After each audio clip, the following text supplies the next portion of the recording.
Hi, Peridillo here, and I'm happy to announce that I'm going to start offering a limited run of upgrade kits for your Arcade1Up Countercade.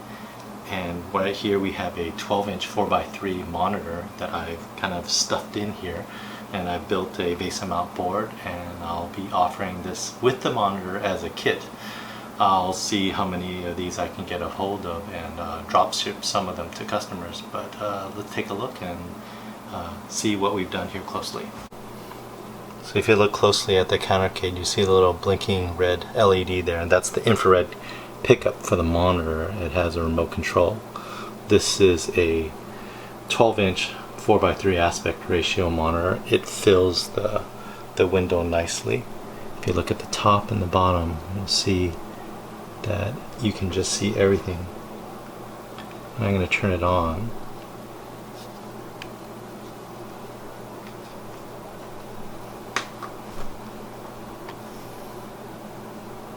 This is an HDMI monitor with stereo speakers. I have externalized one of the channels, the right channel, to run into my stock speaker here, but you could even run it with stock speakers and you can hear it through the cabinet nicely.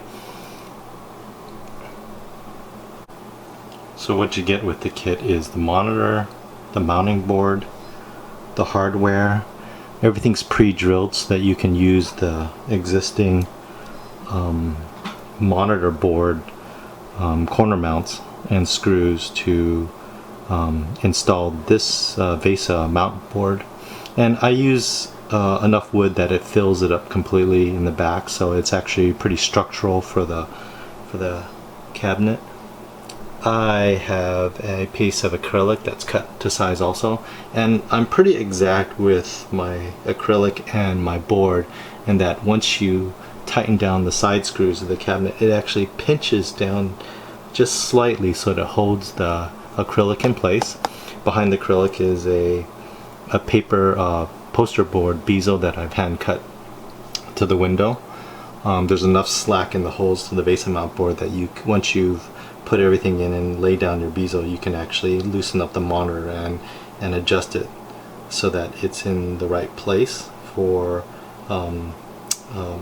it's centered properly, that is.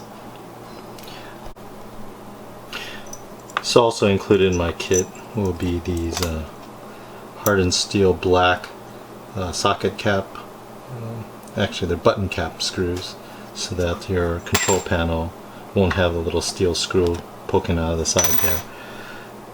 I've also will include a 3D printed conversion kit so that you can actually use the buttons in the locations for your volume and on and off buttons. So these will actually be functional buttons instead of the little switches, so that you can put coin and start, however you want to configure this. This is Pac-Man, so the problem is it only comes with 2 buttons instead of 3. I will probably be drilling out the front cabinet to put some black half buttons in here so that I will have home, and I'm going to probably need one more action button. I think Space Invaders and Galaga Galaxian, they actually have a 3rd button that you can utilize for this. These are the 2-player start buttons, and there's 1 action button, so that you will have 3 that you can use depending on which cabinet you start with.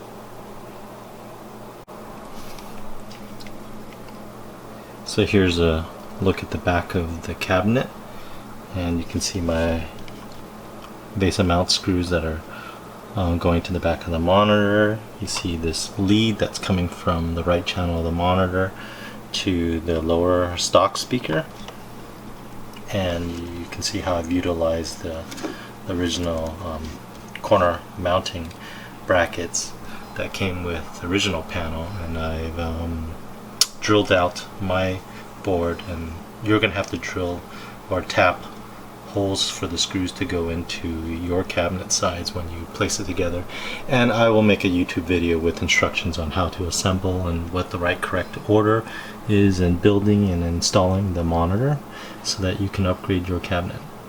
Again, I'm using HDMI out of my Raspberry Pi into this monitor. You can also run other types of video signals, but HDMI works nicely with the Raspberry Pi.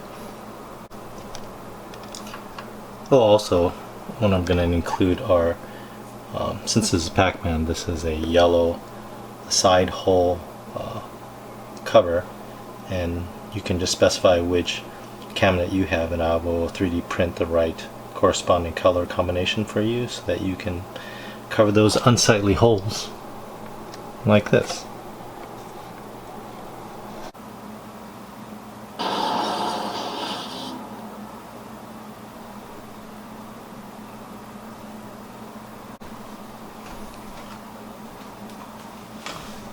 So let's talk about the monitor a little bit more and see why I chose this 4x3.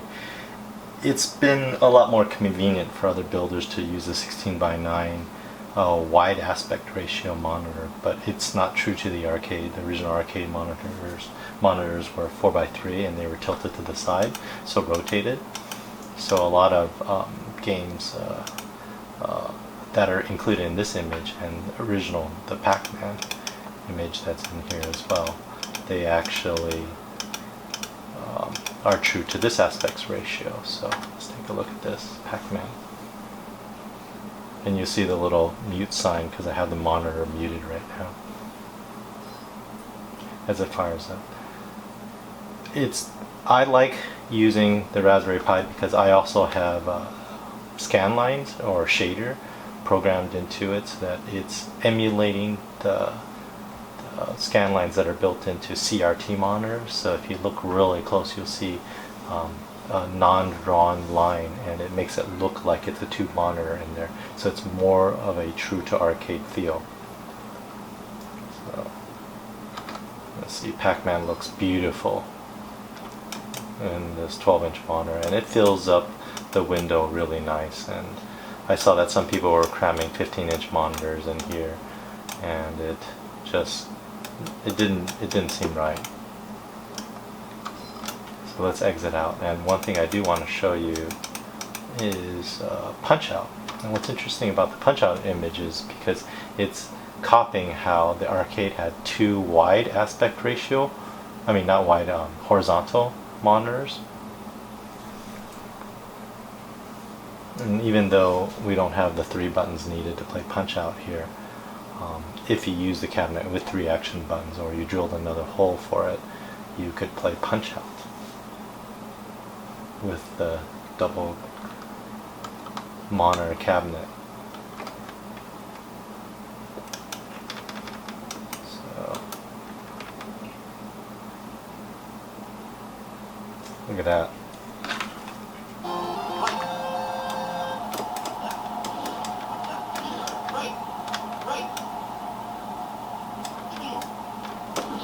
Ooh.